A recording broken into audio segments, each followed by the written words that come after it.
PG aspirants. I am Kirti and you're welcome to Law Specters. जैसा कि आप अब तक ये जान चुके हैं कि क्लैट पीजी का सिलेबस जो है वो काफी वास्ट है। अंडर ग्रेजुएशन में जितने भी मेजर लॉ सब्जेक्ट्स थे, लगभग सभी सब्जेक्ट से क्वेश्चंस पूछे जा सकते हैं। कॉन्स्टिट्यूशनल लॉ और जूरिस्प्रूडेंस को छोड़कर बाकी लॉ सब्जेक्ट से कितने क्वेश्चंस आ सकते हैं, ये प्रेडिक्ट करना भी काफी मुश्किल है, क्योंकि हर साल क्लैट एग्जाम पेपर एक सरप्राइज की तरह आता है। Basically the weightage of each law subject keeps varying और काफी वैरायटी के क्वेश्चंस भी आते हैं। Direct concept related question, statement based question, case based question, current legal news related questions and let's not forget the essay type questions.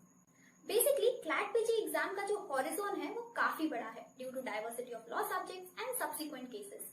इसीलिए आपके पास detailed और स्मार्ट प्रिपरेशन के अलावा कोई और चॉइस नहीं है। So you have to begin your preparation well in advance. वैसे तो 6 to 7 मंथ्स का जो टाइम है वो एक आइडियल टाइम होता है एक अच्छी प्रिपरेशन के लिए। But if you are determined enough and with a discipline time table and strategy, you can clear this exam with 2-3 months of preparation also. But well and good if you start early. Previous video में मैंने जो books आपको recommend की थी CLAT PG के लिए, उन huge volume वाली बुक्स को पूरा पढ़ना और पूरा समझ के याद रख पाना प्रिपरेशन वाइज ना तो पॉसिबल है और ना ही प्रिपेयर करने का सही तरीका है। क्लैट पीजी में अगर आप वाकई एक अच्छी रैंक लाना चाहते हैं तो आपको अपनी तैयारी नोट मेकिंग से स्टार्ट करनी होगी। आप जितने भी subjects, cases, legal affairs cover करेंगे उनके नोट्स बनाने बहुत जरूरी है। नोट्स क्या होते हैं, नोट्स बनाने क्यों जरूरी है और इफेक्टिव नोट्स कैसे बनाए जाते हैं, यही सब हम कवर करेंगे आज के वीडियो में। तो जब भी हम कोई बुक या स्टडी मटेरियल पढ़ते हैं for a particular law subject, तो उसमें काफी सारी डिटेल्ड इन्फॉर्मेशन और केसेस दिए होते हैं उन कॉन्सेप्ट से रिलेटेड। अब आपको उस इन्फॉर्मेशन में से सिर्फ वो इन्फॉर्मेशन निकालनी है जो क्लैट पीजी के पर्पस के लिए इम्पोर्टेंट है। जैसे किसी भी टॉपिक की डेफिनेशन, उससे रिलेटेड लीगल प्रोविजंस, कोई रीसेंट अमेंडमेंट, लैंडमार्क केस, कोई रीसेंट केस अगर इम्पोर्टेंट लगे तो, या फिर उस टॉपिक से रिलेटेड कोई इश्यू, कोई मुद्दा, कोई कंटेम्प्रेरी न्यूज जिसमें लीगल एंगल है या फिर वो एग्जाम पॉइंट ऑफ व्यू से इम्पोर्टेंट है। जब आप ये सारी इन्फॉर्मेशन, सारे एस्पेक्ट्स को फिल्टर कर लेंगे from a detailed source of study, and when you note down this filtered information in a way which is best understandable for you, वही है आपके नोट्स। अपने नोट्स को आप किसी भी तरीके से स्ट्रक्चर कर सकते हैं, जिस भी तरीके से आपको पढ़ने और याद रखने में आसानी हो। कई एस्पिरेंट्स पैराग्राफ फॉर्म में नोट्स बनाते हैं विद हेडिंग्स एंड एक्सप्लेनेशंस, और कई एस्पिरेंट्स फ्लो चार्ट्स और डायग्राम्स का इस्तेमाल करते हैं अपनी मेमोरी में कॉन्सेप्ट्स को प्रिंट करने के लिए। And some of them even use their own style of keywords in their notes to make the concepts easier. तरीका जो भी हो, जब तक आप खुद से नोट्स नहीं बनाएंगे तब तक ना तो आपको प्रोविजंस और प्रोसीजर्स याद होंगे और ना ही कंसेप्चुअल अंडरस्टैंडिंग और इंटर रिलेशन कैपेसिटी स्ट्रांग होगी। इसीलिए हमेशा कहते हैं कि दूसरों के नोट से पढ़ने की बजाय खुद के बनाए नोट से पढ़ना चाहिए। That personal touch really helps you in exam. लेकिन नोट्स बनाने जरूरी क्यों है, उसके भी 3 रीजंस हैं। पहला ये कि हमें बेयर टेक्स्ट से ज्यादा खुद से लिखी हुई चीजें, पिक्चर्स, फ्लो चार्ट्स, विजुअल्स ज्यादा याद रहते हैं। So if you make notes, there will be a clear roadmap of concepts, provisions, procedures and cases in your mind. दूसरा रीजन है कि एग्जाम से पहले कुछ दिनों में ही आप क्विक रिवीजन कर सकते हैं without the need of opening the text book. और क्योंकि आपके पास डिटेल्ड स्ट्रक्चर्ड नोट्स हैं, तो एंड मोमेंट पर कोई भी कॉन्सेप्ट रिवीजन के लिए छूटेगा नहीं। और तीसरा रीजन ये है कि जब आप एक स्ट्रक्चर में नोट्स तैयार करते हैं तो किसी भी टॉपिक का पूरा क्रक्स रहता है आपके सामने और आप कोई भी एलिमेंट मिस आउट नहीं करते अपनी प्रिपरेशन से। कौन से लीगल प्रोविजंस इंटर रिलेटेड हैं, प्रोसीजर कैसे चलेगा, कौन से केस में किस प्रीवियस डिसीजन को ओवर रूल किया गया, किसी कंटेम्प्रेरी इशू में कौन कौन से लॉज रिलेटेड हैं या वायलेट हुए हैं, and things like these. Now let's see कि अच्छे और इफेक्टिव नोट्स बनाते कैसे हैं। वैसे कोई रॉकेट साइंस नहीं है, अभी तक जैसे हम नोट्स बनाते आए हैं वैसे ही बनाने हैं। बस कुछ बातों का ध्यान रखना है ताकि जो नोट्स बनके तैयार हो वो इतने स्ट्रॉन्ग और इफेक्टिव हो कि जब एग्जाम के लास्ट डेज में आपको रिवीजन करना हो तो सिर्फ नोट्स सफिशिएंट हो और आपको फिर से बुक्स ना रेफर करनी पड़े।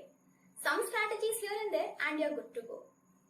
नोट्स बनाना स्टार्ट करने से पहले आपको क्लैट पीजी के प्रीवियस ईयर्स के पेपर्स को एनालाइज करना है और एक इम्पोर्टेंट टॉपिक्स की लिस्ट तैयार करनी है पर लॉ सब्जेक्ट। और आपको ये भी एनालाइज करना है कि किस सब्जेक्ट से किस टाइप के और कौन से क्वेश्चंस आ सकते हैं। ये जो लिस्ट है ये आपको नोट्स बनाने में बहुत हेल्प करेंगी और जो आपके नोट्स बनके तैयार होंगे वो काफी टू द पॉइंट होंगे। सबसे पहले तो आपको ऐसा बिल्कुल भी नहीं करना है कि बुक या स्टडी मटेरियल में जो भी लिखा है उसे वैसा का वैसा अपनी नोटबुक में लिख रहे हैं, वही लॉन्ग सेंटेंसेस और डिटेल्ड एक्सप्लेनेशंस। अगर ऐसा है तो आपके नोट्स बनाने का कोई फायदा ही नहीं है। इंस्टेड आपको करना ये है कि बुक से कॉन्सेप्ट को पढ़ना है, केसेस को पढ़ना है, समझना है और फिर एक समराइज्ड फॉर्म में नोट करना है with important keywords, phrases, judicial statements etcetera. और अच्छा होगा अगर आप डायग्राम और फ्लो चार्ट्स का यूज करके अपने नोट्स बनाएंगे। ये समझने और याद रखने दोनों में फीजिबल होते हैं। फॉर एग्जाम्पल, अगर आप सीआरपीसी के नोट्स बना रहे हैं तो एफआईआर से लेकर ट्रायल तक का सारा प्रोसीजर आप कुछ इस तरह ड्रॉ कर सकते हैं with provisions and cases. Easy right? Another example, suppose आप सीरीज ऑफ केस लॉस पढ़ रहे हैं किसी कॉन्सेप्ट से रिलेटेड, तो आप लीनियर चार्ट्स का यूज कर सकते हैं। पहले कौन सा केस आया, फिर कौन सा केस आया, कौन सा केस ओवर रूल हुआ, कौन से प्रिंसिपल्स का इंटरप्रिटेशन बदला गया है, एक्सेट्रा। केसेस को तो आप एक सीरीज ऑफ स्टोरीज की तरह स्टडी कीजिए, कभी भूलेंगे ही नहीं। इसके अलावा जब आप नोट्स लिखें तो कुछ प्रोविजंस, केस के नाम, मैक्सिम्स, इन सबको याद रखने के लिए आप खुद के कुछ कीवर्ड्स भी इस्तेमाल कर सकते हैं, just like tricks to remember. Keywords कैसे भी हो सकते हैं as long as they are working for you. आप अपने क्लैट पीजी के नोट्स 4 तरीके से बना सकते हैं। पहला तरीका है the sentence note taking method, which is best for taking quick and simple notes. Look at this. The second method is the charting method, where it's better for reviewing lots of facts or making differentiation between 2 or 3 concepts. The next one is the outlining method, which is done for easily creating study questions for review, where you write the main topic, then the subtopics, then the key points, and you continue in the same fashion. And the last method is the mapping method, which is best for visualizing connecting topics and ideas. Look at this chart. So whichever method is suitable for you, you can opt for that. किसी भी subject के किसी भी concept के notes आपको इस formula के साथ बनाने हैं। सबसे पहले मीनिंग या definition of that concept, followed by laws and provisions attached to it, then cases related to it, and here I mean the landmark cases. उसके बाद इंक्लूड कीजिए उस कॉन्सेप्ट से रिलेटेड रीसेंट केसेस अगर हैं तो। देन अगर कोई रीसेंट बिल या अमेंडमेंट आया है उस लॉ से रिलेटेड तो उसे भी लिखिए, plus any current affairs surrounding that law और any debatable issue which is burning in the media concerning that concept. अगर इस फॉर्मूला के साथ आप हर कॉन्सेप्ट को पढ़ेंगे और नोट्स बनाएंगे तो समझिए आपकी ऑल राउंड प्रिपरेशन हो रही है और ये चीज आपको ऑब्जेक्टिव और सब्जेक्टिव क्वेश्चंस दोनों में काम आएगी। फॉर एग्जाम्पल, अगर आप freedom of speech and expression के बारे में नोट कर रहे हैं तो आपको लिखना है उसका मीनिंग, देन कौन से लॉस इस बारे में बात करते हैं, जहां आप लिखेंगे कॉन्स्टिट्यूशन का आर्टिकल 19(1)(a। उसके बाद आपको वो लैंडमार्क केसेस लिखने हैं जहां freedom of speech and expression को इंटरप्रेट किया गया, देन सम रीसेंट केसेस अगर बहुत प्रोमिनेंट हैं तो। फिर देखो कि कोई रीसेंट लॉ या बिल ऐसा तो नहीं आया जिसमें डायरेक्टली या indirectly freedom of speech involve हो।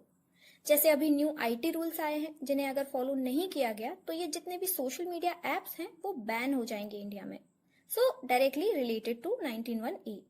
और इसी तरह आप कोई फेमस करंट इशू भी लिख सकते हैं क्योंकि क्वेश्चन कहीं से भी आ सकता है, so be well prepared. Next part जो आपको ध्यान रखना है दैट इज केस लॉस। जितना हो सके केसेस पढ़िए, लैंडमार्क और रीसेंट जजमेंट्स दोनों। लैंडमार्क जजमेंट्स के लिए लीगल डेटाबेसेस का यूज कीजिए और रीसेंट केसेस के लिए आप लीगल न्यूज वेबसाइट्स की अपडेट्स को फॉलो कीजिए। और केसेस के नोट्स बनाते वक्त आपको पूरा केस लिखने की जरूरत नहीं है, only write the main reasoning of the judgment, जिसे हम रेशो डेसिडेंडाई भी कहते हैं। For example, in Keshwanand Bharati versus State of Kerala, the Supreme Court held that Parliament has no powers to amend the basic structure of the Constitution. और legal provisions की अच्छी समझ और नॉलेज होने के लिए किसी भी कोडिफाइड लॉ सब्जेक्ट का जो बेयर एक्ट होता है वो सबसे अच्छा सोर्स होता है। So read the bare acts thoroughly. I can bet आपका 20 to 30% paper bare act reading से सॉल्व हो जाएगा। और जो सब्जेक्ट्स लीगली कोडिफाइड नहीं है जैसे jurisprudence, torts, administrative law, public international law to some extent, उनके लिए बुक्स पढ़िए और अच्छे से नोट्स रेडी कीजिए, specially the cases, because law of the uncodified subjects lies in the case laws. जितने ज्यादा हो सके उतने मॉक्स प्रैक्टिस कीजिए। इससे आपको एग्जाम पैटर्न की हैबिट हो जाएगी, आंसरिंग स्पीड भी बढ़ेगी, कॉन्सेप्ट्स और क्लियर होंगे और किस एरिया में कमी रह रही है ये भी पता चल जाएगा, ताकि आपकी जो भी मिस्टेक्स हैं, वीकनेसेस हैं, उन्हें टाइमली करेक्ट किया जा सके। प्लस जो नोट्स आप बनाते जाएं उन्हें रेगुलरली रिवाइज करना भी जरूरी है, otherwise everything will keep slipping out of your mind. और हाँ, एक कॉमन गलती जो काफी सारे एस्पिरेंट्स करते हैं वो ये कि n नंबर ऑफ रिसोर्सेज से पढ़ने लग जाते हैं। कॉन्स्टिट्यूशन को बुक से भी पढ़ रहे हैं, सोशल मीडिया पेजेस से भी पढ़ रहे हैं, किसी और के टॉपर के नोट्स से भी पढ़ रहे हैं। ये आपको नहीं करना है। एक ही रिसोर्स रखिए पढ़ने का।